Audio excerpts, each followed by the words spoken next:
Okay, it is Saturday, the 29th of April, which means we are exactly 1 week, 7 days out from the first show of the season. Super exciting. It's been a good few days. Obviously, the last video you would have seen was about a week ago now. And within that time, we kind of pulled back ever so slightly, just in terms of where the deficit was sitting, mainly through starting to reduce a little bit of fatigue via cardio. So cardio's been out for a few days now, which has been very, very nice. Very nice. Seen some really good feedback in not only the look, but also my sleep, my mood, my energy, even down to things like my appetite, my hunger. And that's just in turn of, or as a byproduct of sleep sitting in a much better position, which has been a game changer. It really, really has. So we checked in this morning, and the initial plan was to potentially have a little bit of a high day, just because at the moment we've got a few areas, a few sites on the physique that we're kind of in that territory as to, are they flat or is there still a little bit of body fat to come from them? Specifically at the moment, like that kind of that lower glute, hamstring tie-in area.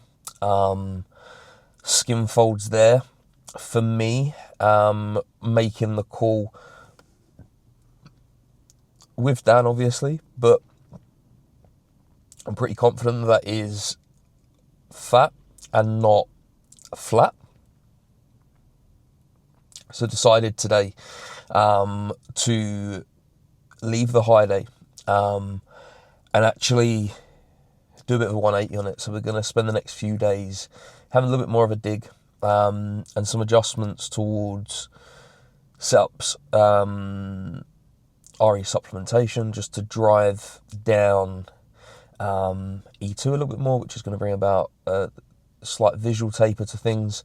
A little bit of an increase in terms of output. So cardio still remaining out because we're very much managing fatigue and keeping life in my legs at the moment, but just pushing steps up a few thousand. So we're up to 10k, which for the last few days has been around between 6 and 8, depending on checking, as we've been checking in daily. So back to baseline diet for me today, which is my low day diet, if you like. And really we're just taking this day by day, which is the best way to go about things. So that's the plan of attack. We are in today for hamstrings and glutes, which is my last opportunity to hit the lower body prior to next week, because usually Wednesday would be my quad day, Saturday would be my hamstring and glute day, my kind of lower posterior day. So I'm actually today going to give the quads a little bit of a top up, just put a little bit of life in them, drive a little bit of inflammation into things so you don't run too flat. And all I'm going to do is pull out 2 sets of hamstring work. So I'm going to remove my seated hamstring curl because I've still got ample hamstring work within this session. And I'm going to replace that with 2 sets of direct quad work. I'm undecided as to what as of yet. I may do 1 set of a squat, pendulum, potentially, and then a set of leg extension. I'm kind of just going to play it by feel. Again, today it's not kind of like balls to the walls ballistic training for my quads specifically. Very much just wanting to see some fullness pushed into things, but still keep things nice and fresh as well. So plan of attack for training next week will be the same up until Wednesday. So Monday will be my usual chest and delt session, or push as cool kids will know it. Tuesday will be my back day. No changes to training there. It'll just be usual intensity and the rest of it.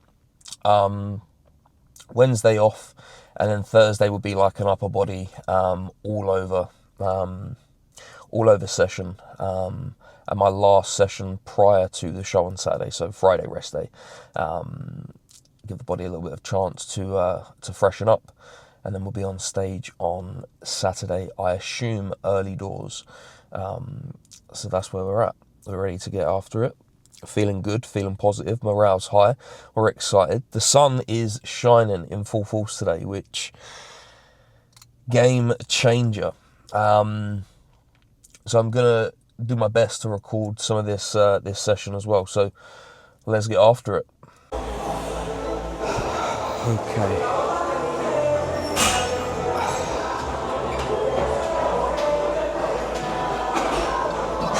Oh.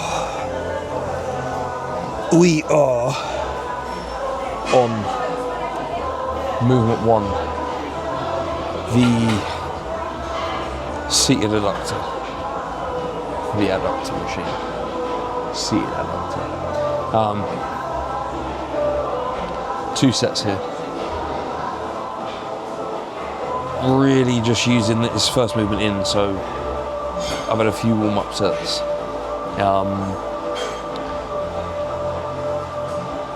And I really take my time on this. You'll see across the course of this session, I really just exaggerate time in end ranges. You often see when people use this machine, stop so shallow of their actual range. You need to get in that uncomfortable, almost feeling unnatural position. So that's what we're going to do. See what we can conjure up. You'll see as well, I go relatively straight legged. That's just to take out kind of like any drive from my quad, lower leg, and just move through the adductor, the inner leg, if you like. I almost think when I use this, I'm moving with the same mindset as to what I would on like a preach curl, a bicep preach curl, for example. It's fucking brutal.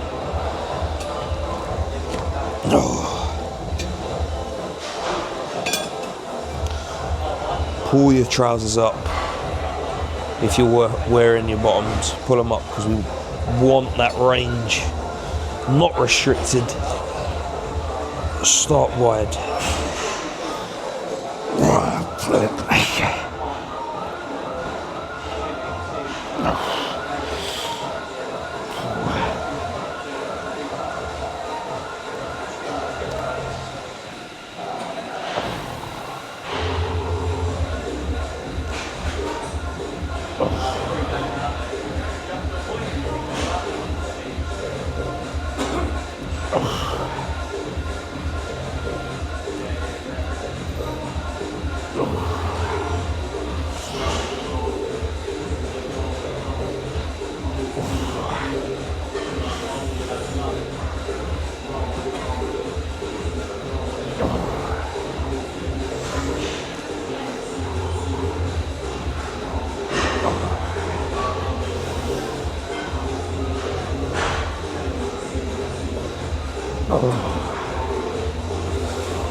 Fuck you.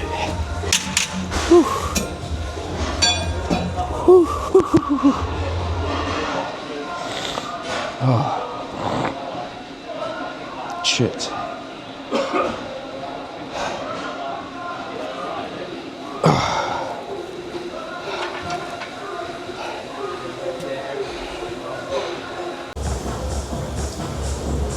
Okie dokies. 3 sets it was on the adductor. 3 sets on the adductor. Done. 2 sets on line leg curl now. I've actually been doing this for the longest time, single leg, purely because I get a much better connection. Being able to move my hips over just to align a little bit better. Obviously working unilaterally, you can put a little bit more kind of conscious thought into things. So 2 sets on here, a few pyramid sets, just accumulating some volume.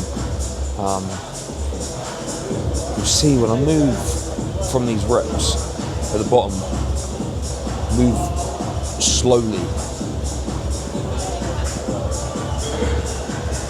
So I'm not jumping out of the hole, contracting out of the hole. And same at the top. Controlled. Controlled aggression, controlled accuracy.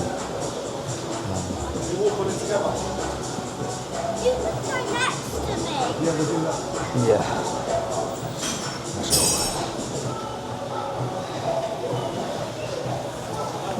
Yeah.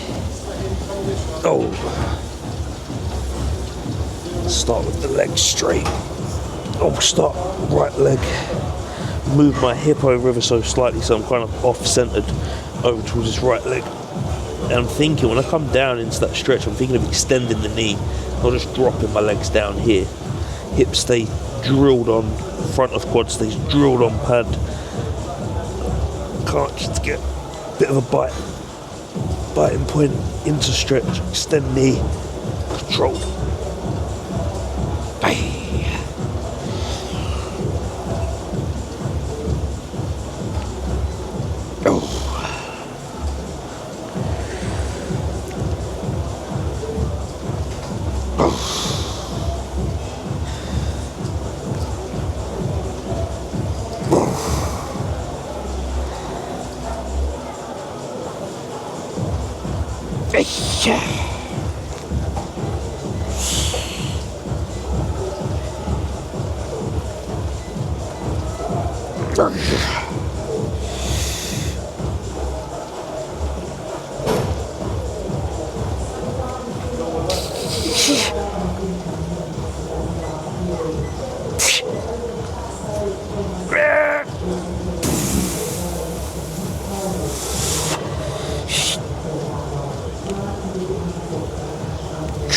Fuck you, cunt.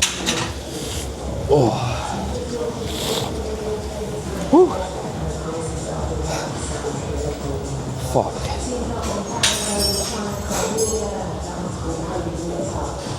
Another thing, if you're doing single limbed movements, unilateral movements, do not just jump from one into the other.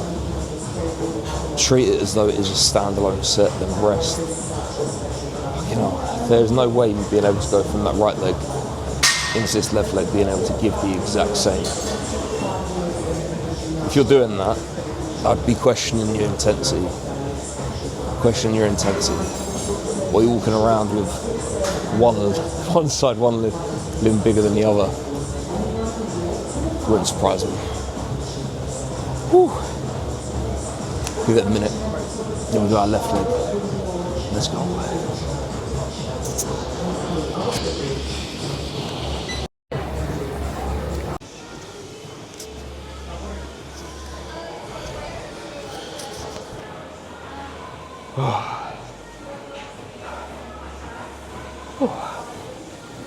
Single leg. Dush. Single leg curl. Done. 2 sets there.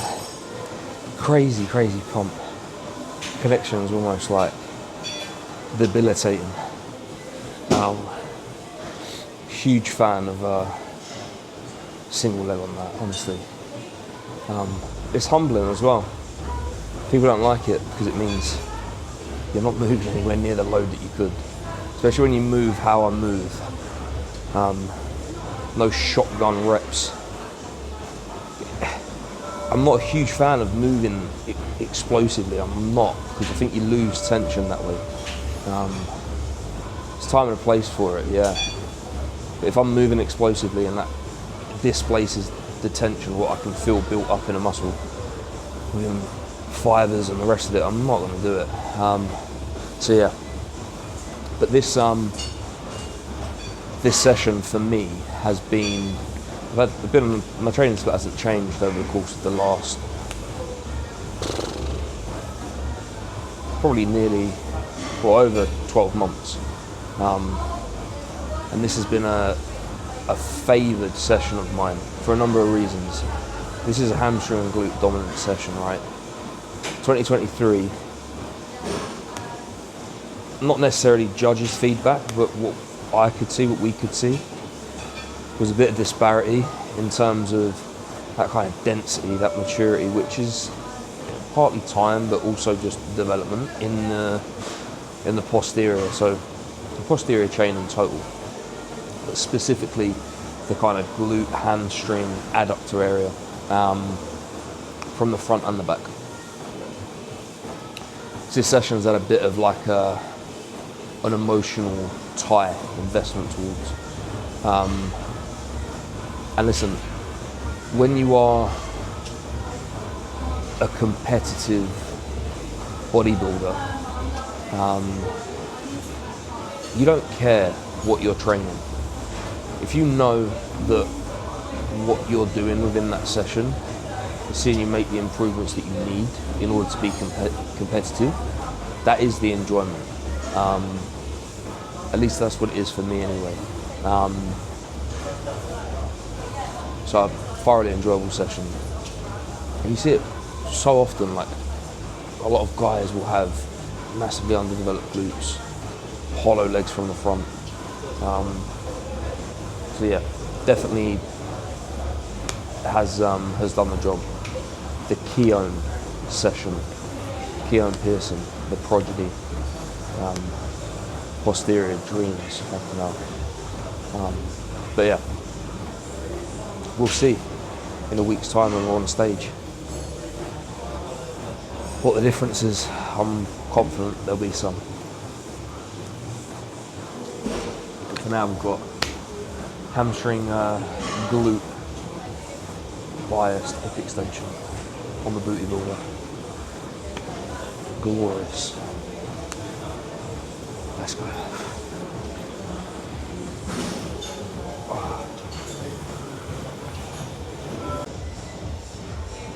Them hips over. Yeah. Yeah.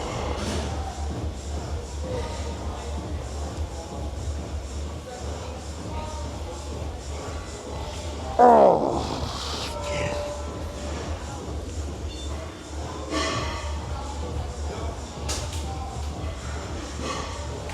Oh.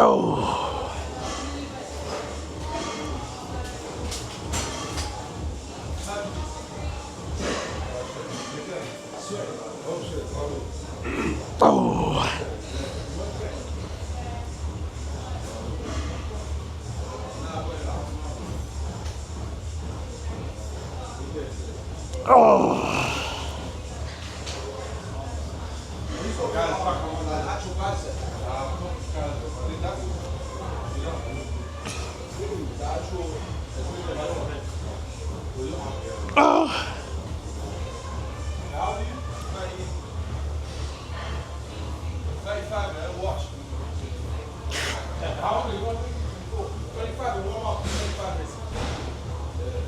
Oh.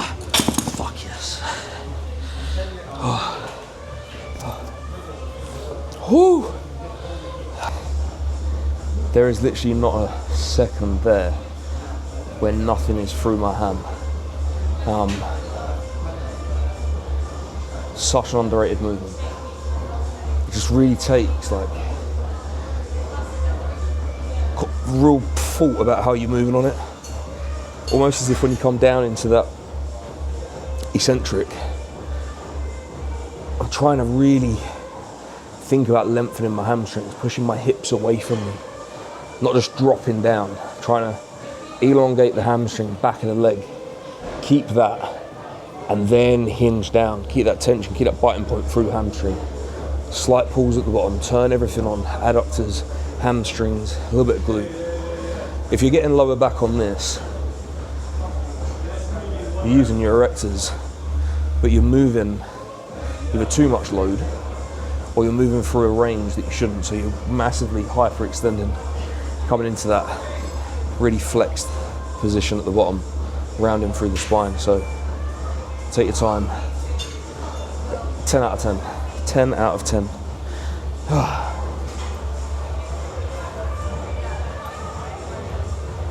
Use this booty builder.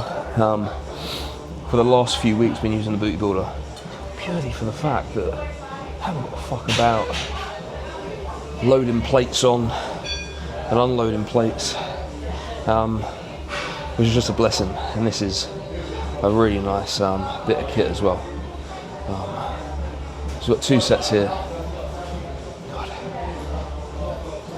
Actually pushing the hips through, contracting the glutes, not moving shallow, which we shall go through.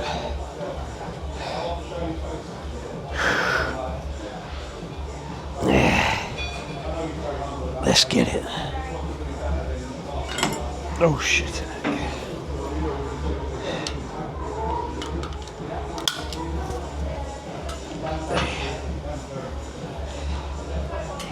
Oh.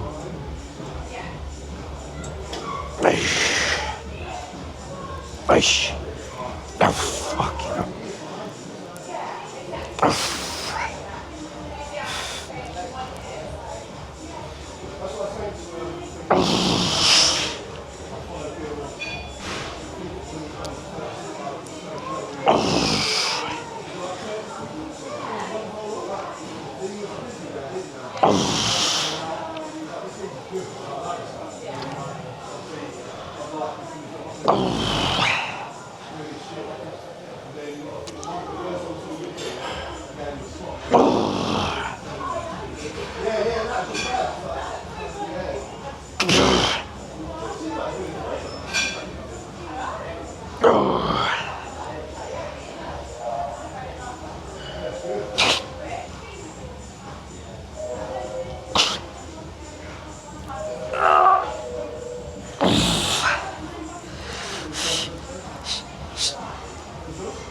I've just done 1 set on here already.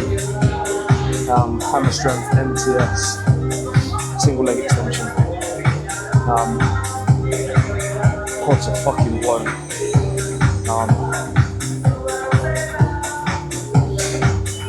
Not being too onerous on rep ranges. Got 1 more set of each. We'll see. Depends on my hat, whatever's free.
Okay, so it is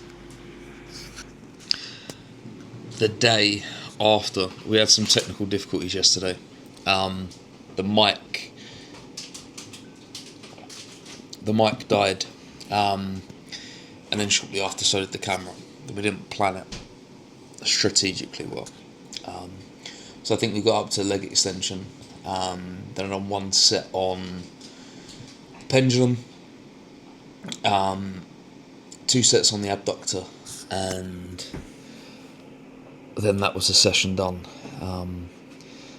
So hamstrings, glutes, quad top up. That was 7 days out. We're now 6 days out. We dropped 2 pounds overnight, which, especially after lower body session yesterday as well, which typically see a little bit of inflammation held potentially, which see body weight fluctuate sometimes, not all the time for me. But yeah, I slept well. Plan of attack today is very much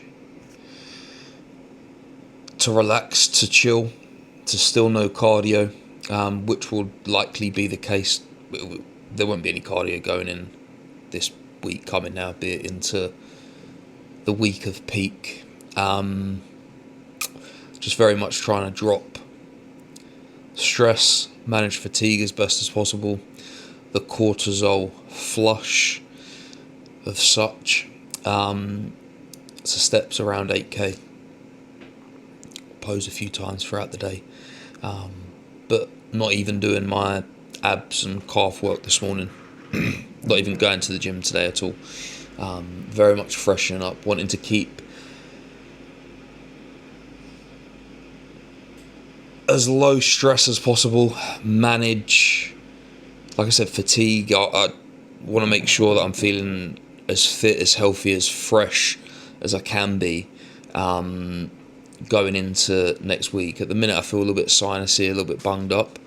So I'm going to pick up some sambucol today, some elderberry extract, maybe a little bit of bee propolis as well, which will just help with some sinus congestion,